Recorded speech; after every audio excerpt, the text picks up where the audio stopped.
Du coup, je vais reprendre d'abord la question. La première chose que l'on ferait, nous, à l'UPR, c'est rétablir la démocratie. C'est notre slogan depuis 12 ans.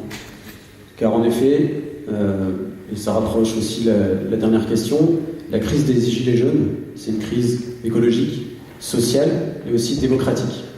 Pourquoi ? Parce que l'Union européenne est fondamentalement anti-écologique, anti-sociale et anti-démocratique. À chaque fois que les peuples se sont réveillés, ont choisi par eux-mêmes, l'Union européenne, les institutions européennes sont venues bafouer ses choix. 2005, aux Pays-Bas, en France, 2007, 2008, en Irlande, et aujourd'hui au Royaume-Uni avec le Brexit. Donc voilà la première chose qu'on ferait. Pour la crise écologique, on a parlé du glyphosate. Alors au début on avait 15 ans, après on s'est battu fermement pour avoir 5 ans, super, merci. Le Vietnam en une semaine ils ont interdit le glyphosate. Et c'est l'Union européenne, c'est pas la France. Pourquoi ? Un autre exemple, Monsanto 810, 2017. Le Parlement européen s'oppose. Tout à l'heure on a eu référence à M. Andrézieux qui s'est battu contre le Monsanto 810. Le Parlement européen a voté contre. Et bien la Commission européenne, qu'est-ce qu'elle a fait ? Non merci, pas de choix démocratique. Donc on impose le Monsanto 810, 80% des Français sont contre.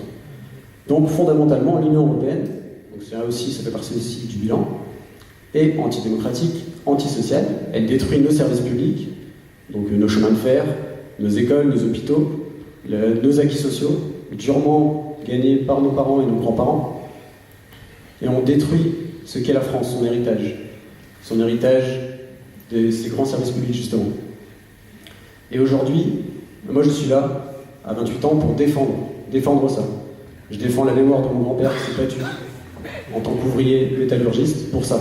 Je défends ma mère, mon père qui se sont battus en tant qu'étudiants pour leurs droits, pour une France libre. Et c'est le plus important. Merci. Et c'est le plus important. Ce qu'il faut retenir aujourd'hui, c'est que si nous ne sommes pas libres, nous sommes en prison. Et c'est ce qu'est l'Union européenne, une prison.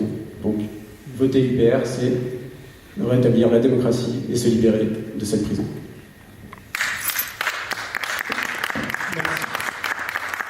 Donc la première